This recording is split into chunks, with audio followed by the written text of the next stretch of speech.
بسم اللہ الرحمن الرحیم۔ فصل دیگر حرف الردع، حرف رد کے بارے میں ہے۔ حرف رد یعنی وہ حرف کے جس سے سرزنش کیا جا سکے متکلم کو زجر کیا جا سکے، ڈانٹا جا سکے۔ کلا وہ کون سا ہے؟ حرف رد کلا ہے۔ وضعت اس کلا کو وضع کیا گیا ہے، حرف رد کو وضع کیا گیا لزجر المتکلم، تاکہ متکلم کو زجر کیا جا سکے۔ وردعہ اور اسی متکلم کو رد کیا جا سکے۔ اما تکلم بہ اس کلام سے کہ جو متکلم کہہ رہا ہے، کا قولہ تعالی جیسے اللہ تعالیٰ کا یہ قول ربی احانن کلا، یہاں پر کلا کس معنی میں ہے؟ اے لا تتکلم بہذا، اس طرح کی باتیں نہ کرو۔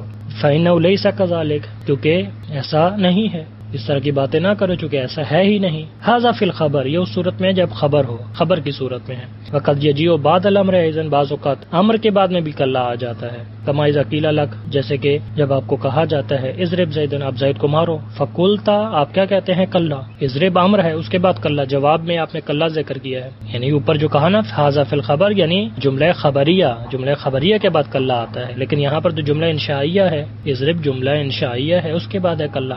تو یہاں کیا معنی ہے؟ اے لا افعل ھذا قط، میں اس کام کو ہرگز انجام نہیں دوں گا۔ فقط جاء بمعنی حقا، بعض اوقات کلا حقا کے معنی میں آ جاتا ہے، کا قول تعالی جیسے اللہ تعالیٰ کا یہ قول کلا سوف تعلمون، تو یہاں پر کلا حقا کے معنی میں ہے۔ وحین اذن یکون اسما، اور اس صورت میں کہ جب کلا حقا کے معنی میں ہوگا تو یہ کلا اسم ہوگا، لیکن ایسا اسم ہوگا جو مبنی ہوگا، اسما یبنا لکونہ، چونکہ یہ کلا مشابہا شباہت رکھتا ہے، لکلا اس کلا کے ساتھ حرفن جو حرف ہے، اور ہر وہ اسم کی جس کے اندر شباہت موجود ہو، شباہت حرفی، وہ مبنی ہو جاتا ہے۔ لہٰذا یہاں پر بھی اس کلا کی شباہت ہے، اس کلا کے ساتھ جو حرف ہے شباہت حرفی کی وجہ سے یہ کلا مبنی ہوگا۔ وکیلا یکون حرفن، لیکن ایک قول یہ کہ یہ حرف ہوگا ایضا بمعنی انا، لیکن پھر حقن کے معنی میں نہیں ہوگا، حقن تو اسم ہے، انا کے معنی میں ہوگا، حقن اور انا کا ایک ہی معنی ہے، بس اگر حقن کے معنی میں ہو تو اسم ہوگا، انا کے معنی میں ہوگا تو حرف ہوگا۔ لیکن ہی چونکہ یہ کلا تحقیق کے معنی الجملہ تھے، جملے کا جو معنی ہے اسی کی تحقیق کرنے کے لیے آتا ہے،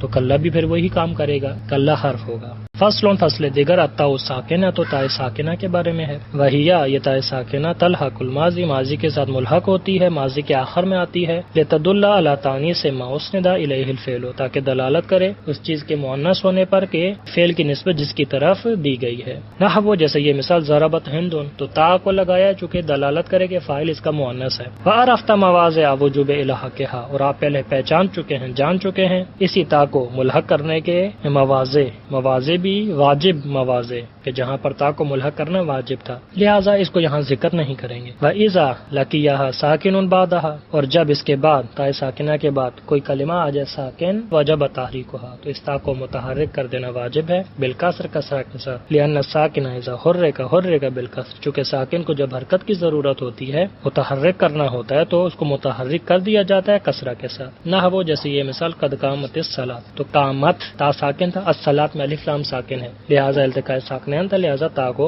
کسرہ دے دیا گیا ہے۔ وحرکتها لا یوجب رد ما حذف لاجل سکونها، اگر تا کو متحرک کر دیا جائے تو اس کی حرکت باعث نہیں بنتی ہے کہ ان تمام چیزوں کو واپس لے آیا جائے کہ جن کو اس تا کے ساکن ہونے کی وجہ سے حذف کر دیا گیا تھا۔ مثلا اگر کلمہ ناقص ہو تو ناقص میں کیا کرتے ہیں؟ مثلا رما، رمیا، رماؤ، رمت، تو رمت اصل میں کیا تھا؟ رامایت، قاعدہ جاری کیا، رامایت تھا، یا متحرک ما قبل مفتوح الف میں تبدیل کیا، التقاء ساکنین کی وجہ سے الف کو گرا دیا۔ جب الف کو گرا دیا ہے اب تا متحرک ہے، جیسی تا متحرک ہوگی تو التقاء ساکنین ختم ہو جائے گا، جب التقاء ساکنین ختم ہو گیا ہے تو اس الف کو واپس آنا چاہیے، فرماتے ہیں الف واپس نہیں آئے گی، بس اس تا کو متحرک کر دینا باعث نہیں بنتا ہے کہ ان تمام چیزوں کو پلٹایا جائے، واپس لے آیا جائے کہ جن کو تا کے ساکن ہونے کی وجہ سے حذف کر دیا گیا تھا۔ فلا یقال، لہذا نہیں کہا جائے گا رمات المرأہ، رمات المرأہ نہیں کہا جائے گا، رمات المرأہ استعمال ہوگا، الف کو واپس نہیں لایا جائے گا۔ وجہ لأن حرکتها عارضیۃ، چونکہ اس کی حرکت عارضی ہے، ہم نے خود ذکر کی ہے، پہلے سے موجود نہیں تھی۔ لدفع التقاء ساکن، چونکہ التقاء ساکنین کو دفع کرنا مقصود تھا، اسی وجہ سے متحرک کر دیا گیا ہے، اگر یہ نہ ہوتا تو تا ساکن رہتی۔ وقولہم، اور عربوں کا یہ جو قول ہے المرأتان رماتا ضعیف، یہ ضعیف ہے، یہاں پر الف کو واپس لایا گیا ہے۔ وَأَمَّا الحاق علامت التانیث وجمع المذکر وجمع المؤنث فضعیف، لیکن علامت تانیث کو ملحق کرنا، جمع مذکر کو ملحق کرنا، جمع مؤنث کو ملحق کرنا تو یہ ضعیف ہے۔ کہاں پر کہ جہاں پر خود فاعل اس میں ظاہر ہو، اور ہم پہلے بیان کر چکے ہیں ایک قاعدہ کہ جب بھی فاعل اس میں ظاہر ہوگا تو فعل یا شبہ فعل ہمیشہ مفرد ہوں گے، تثنیہ نہیں ہو سکتے، جمع نہیں ہو سکتے۔ لیکن بعض اوقات ایسا ہوتا ہے کہ فاعل اس میں ظاہر موجود ہے پھر بھی صیغہ تثنیہ ہے، جمع مؤنث ہے، جمع مذکر ہے، تو فرماتے ہیں یہی فاعل اس میں ظاہر موجود ہے اور علامت تانیث کو ملحق کر دیا جائے، جمع مذکر کو ملحق کر دیا جائے، جمع مؤنث کو ملحق کر دیا جائے تو یہ ضعیف ہے۔ فلا یقال، لہذا یہ کہنا جائز نہیں ہوگا کاما الزیدان، کامو الزیدون، قمنا النساء، الزیدان الزیدون النساء، فاعل موجود ہیں اس میں ظاہر لیکن پھر بھی صیغے کیا ہیں؟ تثنیہ ہے، جمع ہے، یہ جائز نہیں ہے۔ لیکن ایک لغت ایسی ہے عربوں کے اندر کہ جہاں پر یہی کام کیا جاتا ہے، وہ بے تقدیر الالحاق، لیکن اگر ملحق کر دیا جائے تو الحاق کی صورت میں لا تکون ضمائرا، یعنی وہ لغت کے جہاں پر یہ کام کیا جاتا ہے کہ اس میں ظاہر فاعل کو اس میں ظاہر بھی لایا جاتا ہے اور صیغوں کو بھی تثنیہ جمع بنایا جاتا ہے، تو اس صورت میں یہ جو ہے علامت تثنیہ، علامت جمع مذکر، علامت جمع مؤنث، یہ ضمائر نہیں ہوں گی، فاعل کی علامت نہیں ہوں گی۔ فقط کس چیز کی علامت ہے؟ فقط اور فقط تثنیہ، یعنی یہ الف، اگر الزیدان نہ ہوتا تو الف فاعل کی علامت بھی تھی، تثنیہ کی علامت بھی تھی، لیکن ابھی چونکہ الزیدان موجود ہے لہذا ابھی فقط کس کی علامت ہوگی؟ تثنیہ کی۔ اسی طرح قامو الزیدون میں اگر الزیدون موجود نہ ہوتا تو واو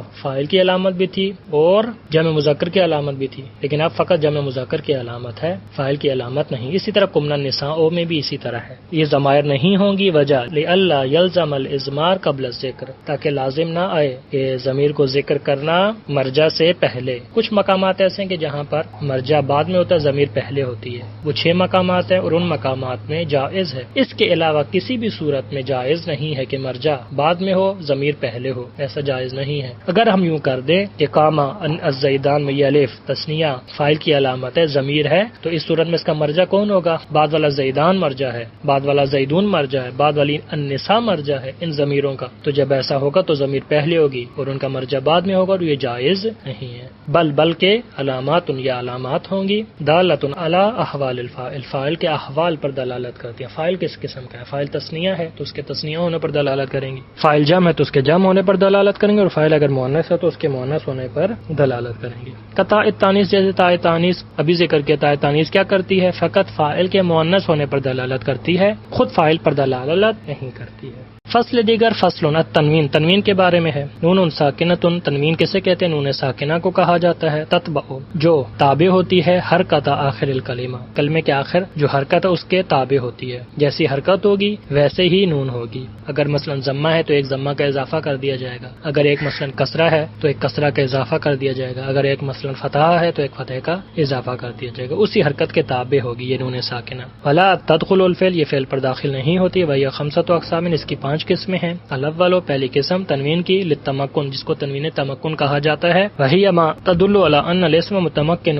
تنوین تمکن دلالت کرتی ہے کہ اسم جو ہے متمکن ہے، اسم کے متمکن ہونے پر دلالت کرتی ہے۔ اگر کسی کلمے میں کسی اسم کے اندر تنوین موجود ہو تو وہ تنوین ہو سکتی ہے، تنوین تمکن ہو، تنوین تمکن یعنی اسم کے متمکن ہونے پر دلالت کرتی ہے۔ وہی ما تدل، یہ وہ تنوین ہے کہ جو دلالت کرتی ہے کہ ان الاسم متمکن، کہ اسم متمکن ہوگا فی مقتضى الاسمیت، اسمیت کے جو تقاضا ہے اس کے اندر متمکن ہے، یعنی انہ منصرف، یعنی یہ منصرف ہے، قابل للحرکات الاعرابیہ، قبول کرتا ہے حرکات اعرابیہ کو، نحو زید، جیسا زید ہے۔ والثانی، دوسری قسم للتنکیر، تنوین تنکیر، وہی ما تدل علی ان الاسم نکرہ، یہ دلالت کرتی ہے تنوین تنکیر کہ اسم جو ہے نکرہ ہے، نحو ساہن، تو ساہن نکرہ ہونے پر دلالت کر رہا ہے۔ اے اسکت، سکوتما، ساہن کا کیا معنی ہے؟ ساکت ہو جاؤ، ابھی نہ بلکہ سکوتما، جب بھی چاہو سکوت اختیار کرو۔ والثالث، تیسری قسم للعوض ہے، جو عوض کے لیے آتی ہے، وہ تنوین جو عوض کے لیے آتی ہے، وہو ما یکون عوضا عن المضاف الیہ، یہ تنوین عوض وہ تنوین ہے کہ جو عوض میں آتی ہے مضاف الیہ سے، یعنی مضاف الیہ حذف ہو چکا ہے، اس کے بدلے یہ ہے تنوین آ چکی ہے۔ جیسے یہ مثال ہینا اذن، تو از کے بعد جملہ تھا، از اپنے جملے کی طرف اضافہ تھا لیکن جملہ حذف ہو چکا ہے اور اس پر تنوین آ چکی ہے۔ اسی طرح یوم اذن بھی ہے، اے ہینا اذ کانا یوم از کانا وساعتا ازن ایسا آتا از کانا کذا، تو کانا کذا حذف ہو چکا ہے، مضاف الیہ اور تنوین اس پر آ چکی ہے۔ الرابع اور چوتھی قسم للمقابلۃ وہو التنوین، یہ وہ تنوین ہے الذی فی جمع المؤنث سالم جو جمع مؤنث سالم میں آتی ہے، جیسے یہ مثال مسلماتن، تو مسلماتن میں تنوین موجود ہے، اس تنوین کو تنوین مقابلہ کہا جاتا ہے۔ لیقابلہ، تاکہ یہ تنوین مقابل ہو سکے، نون جمع المذکر سالم، وہ نون جو جمع مذکر سالم کے اندر ہے اس نون کے ساتھ یہ مقابل ہو سکے، وہاں نون تھی یہاں پر تنوین ہے، جیسے مسلمینہ میں نون تھی، اس نون کے مقابل ہونے کے لیے ہے، لہذا اسی وجہ سے اس کو تنوین مقابل کہا جاتا ہے۔ وہذہ الاربعۃ، یہ جو چار قسمیں ہم نے ذکر کی ہیں، تختص بالاسم، اسم کے ساتھ مختص ہیں۔ الخامس، پانچویں قسم الترنم، تنوین ترنم ہے۔ وہو الذی یلحق فی آخر الابیات، یہ وہ تنوین ہے کہ جو ملحق ہوتی ہے اشعار کے آخر میں، وانصاف المصراء، اور جو شعروں کے مصرے جو ہیں ان کے درمیانی حصے میں بھی کیا ہے ملحق ہوتی ہیں۔ قول شاعر، جیسے شاعر کا یہ شعر، اکل اللوم آزلو والعتابہ وقولی ان اصبت لقد اصابا، تو یہاں پر اصل میں آخر میں کیا تھا، وقولی ان اصبت لقد اصابن، تو اصابن فعل ہے لیکن تنوین ترنم داخل ہے۔ وقولی ہی، اور شاعر کا یہ شعر، تقولو بنتی قد انا اناکن یا ابتا اللہ کا او اساکن، اساکن کے اندر تنوین داخل ہے۔ وقد یحذف التنوین من العلم، بعض اوقات تنوین حذف ہو جاتی ہے علم سے، اذا کان موصوفا، کہ جب یہ علم موصوف ہو، بے ابن سے، یعنی ابن صفت ہو، یہ موصوف ہو۔ کون سا ابن؟ مضافا الی علم آخر، وہ ابن جو اضافہ ہوئے ایک علم دیگر کی طرف، جیسے یہ مثال نحو جاءنی زید بن عمرو، تو زید چونکہ یہ موصوف ہے، ابن صفت ہے، اور یہ ابن ایسی صفت ہے جو عمر کی طرف اضافہ ہے، لہذا زید سے تنوین کو حذف کیا جا سکتا ہے۔ آخری فصل نون التاکید، نون تاکید کے بارے میں ہے۔ وہی نون وضعت لتاکید الامر والمضارع، نون تاکید اس نون کو کہا جاتا ہے کہ جس کو وضع کیا جاتا ہے تاکہ امر اور مضارع کی تاکید کی جا سکے۔ اذا کان فیہ طلب، کہ جب امر اور مضارع کے اندر طلب کا معنی پایا جاتا ہو۔ بے ازاء قد کے مقابل میں، چونکہ قد کیا کرتی ہے، لتاکید الماضی، ماضی کی تاکید کرتی ہے۔ مضارع پر بھی داخل ہوتی ہے قد، لیکن قد جب مضارع پر داخل ہو تو قلت کا معنی دیتی ہے، لہذا نون تاکید امر اور مضارع کی تاکید کرتی ہے، قد ماضی کی تاکید کرتا ہے۔ واہی علی ضربین، اس نون تاکید کی دو قسمیں ہیں، خفیفہ تن، پہلی قسم خفیفہ ہے، اے ساکنہ تن، خفیفہ یعنی ساکن نون، و ثقیلہ تن، دوسری ثقیلہ ہے، اے مشددہ تن، مشددہ ہونا۔ واہی یہ نون تاکید مفتوحہ تن، مفتوح ہوں گی، ان لم یکن قبلہا الف، کہ جب ان سے پہلے الف موجود نہ ہو۔ اضربنا، نون سے پہلے الف موجود نہیں ہے لہذا خود کیا ہے مفتوح۔ اضربنا، اضربنا، والا، لیکن اگر ایسا ہو کہ ان سے پہلے الف آ جائے فمکسورتن، تو سب کی سب کیا ہو جائیں گے، مکسور ہو جائیں گے۔ اضربان نے،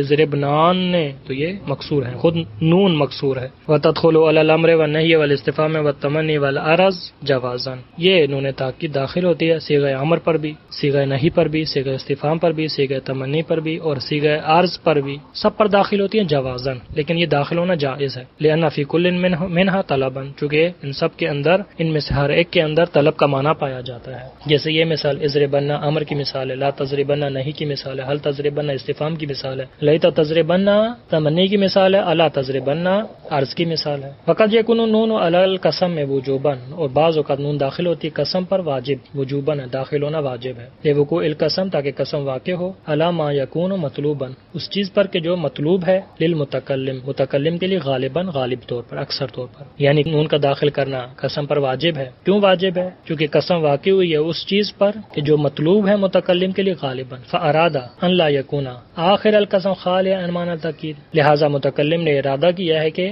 آخر قسم معنی تاکید سے خالی نہیں ہونا چاہیے۔ کما لا یخلو اولہ منہ، جس طرح کہ اول قسم بھی تاکید سے خالی نہیں ہے، آخر بھی خالی نہیں ہونا چاہیے، جیسے یہ مثال واللہ، تو واللہ خود قسم تاکید ہے، تو لا افعلن، پھر آخر میں نون بھی داخل کی ہے تاکہ اول قسم اور آخر قسم جو ہے وہ تاکید کے معنی سے خالی نہ ہو۔ وعلم، جان لے، انہ یجب ضم ما قبلہ، واجب ہے کہ ضمہ دیا جائے گا اس نون تاکید سے پہلے والے حرف کو، فی الجمع المذکر، جمع مذکر میں، جیسے یہ مثال اضربنا، تو اضربنا میں با پر ضمہ دیا جائے گا، لتدل، تاکہ دلالت کرے یہ ضمہ علی واو الجمع المحذوف، واو جمع محذوف پر، وکسر ما کسر عطف ضم پر، یجب ضم ما و یجب کسر ما، کسر ما قبلہ کسرہ دینا واجب ہے اس حرف کو کہ جو نون تاکید سے پہلے والا حرف ہے، فی الواحد المؤنث المخاطبہ، واحد مؤنث مخاطبہ کے صیغے میں، نحو ازر بنا، با کو کسرہ دیا جائے گا لتدل علی الجاء المحذوفہ تاکہ یہ دلالت کرے کسرہ یا محذوفہ پر، والفتح اور فتحہ دینا واجب ہے فیما عداہا،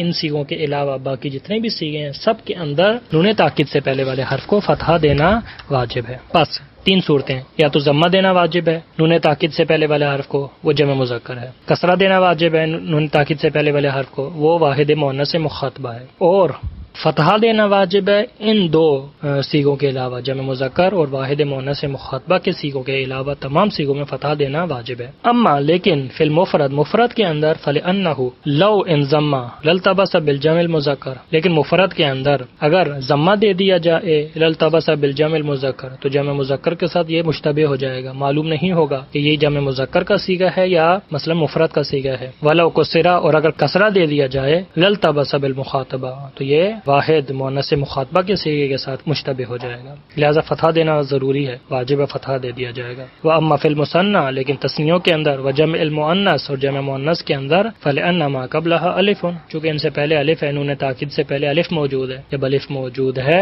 تو الف سے پہلے ہمیشہ فتحہ ہوتا ہے، لہذا فتحہ دینا واجب ہے۔ جیسے یہ مثال ازر بان نے، ازر بنان نے، تو با اور نون کو، ازر بان میں با کو، ازر بنان میں نون کو فتحہ دینا واجب ہے، چونکہ اس کے بعد الف ہے اور الف سے پہلے کوئی اور حرکت کو ادا نہیں کیا جا سکتا، اسی وجہ سے فتحہ دینا واجب ہے۔ وزیدت الالف الجمع المؤنث، اور جمع مؤنث میں الف کا اضافہ کر دیا جائے گا قبل نون تاکید، نون تاکید سے پہلے، وجہ لکراہت اجتماع ثلاث نونات، چونکہ مکروہ ہے جمع ہونا تین نون کا اکٹھے جمع ہو جانا مکروہ ہے، لہذا فاصلہ کر دیا جائے گا الف کے ذریعے سے۔ تین نون کون کون سی ہیں؟ ایک نون المضمر، ایک ضمیر کی نون ہے، ونون التاکید، اور دو نون جو ہے تاکید کی نون ہے، ونون الخفیفہ لا تدخل علی التثنیہ اصلا، نون خفیفہ جو ہے وہ تو اصلا تثنیہ پر داخل ہی نہیں ہوتی، ولا فی الجمع المؤنث، اور جمع مؤنث میں بھی داخل نہیں ہوتی، لأنہ لو حرک النون، چونکہ اگر نون کو حرکت دے دی جائے، لم یبقى علی الاصل، تو وہ اپنی اصل پر باقی نہیں رہے گی۔ اصل کیا ہے؟ خفیفہ ہے، خفیفہ یعنی ساکنہ، حرکت دے دی جائے اگر اس کو تو یہ اپنی اصل پر باقی نہیں ہوگی، فلم یکن خفیفہ تھا، لہذا یہ خفیفہ نہیں ہوگی پھر۔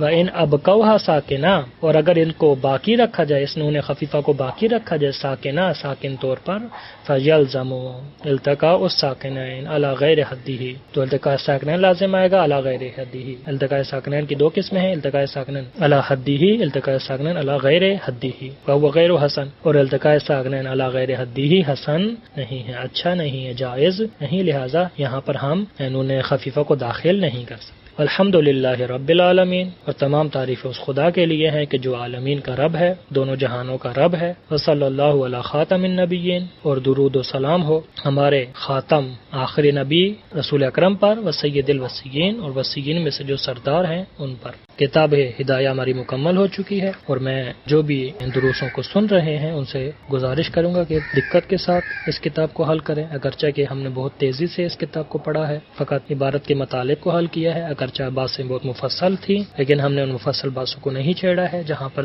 ادلہ کی ضرورت تھی ہم نے ادلہ کو بیان نہیں کیا ہے، جہاں پر کسی مطلب کی وضاحت کرنی تھی ہم نے مطلب کی وضاحت مفصل طور پر نہیں کی ہے، اور چونکہ ہماری بنا اختصار پر تھی اسی وجہ سے ہم نے بعض مقامات پر بہت مختصراً بیان کیا ہے، لہٰذا اگر کسی کو کوئی مشکل ہو کسی مطلب کو سمجھنے میں تو وہ رجوع کر سکتا ہے، اگرچہ کہ مشکل نہیں ہوگی، میں نے کوشش کی ہے کہ تمام عبارت کو حل کیا جائے، مطلب کو حل کیا جائے، جتنی ضرورت تھی بیان کرنے کی مطالب کو اتنا میں نے بیان کر دیا ہے، اب اگر کہیں مشکل ہے بھی تو وہ رجوع کر سکتا ہے۔ اللہ سے دعا کرتے ہیں کہ خداوند ہمیں اس کتاب کو اچھی طرح سے حل کرنے کی توفیق عنایت فرمائے۔ وصلی اللہ علی محمد وآلہ الطیبین الطاہرین المعصومین۔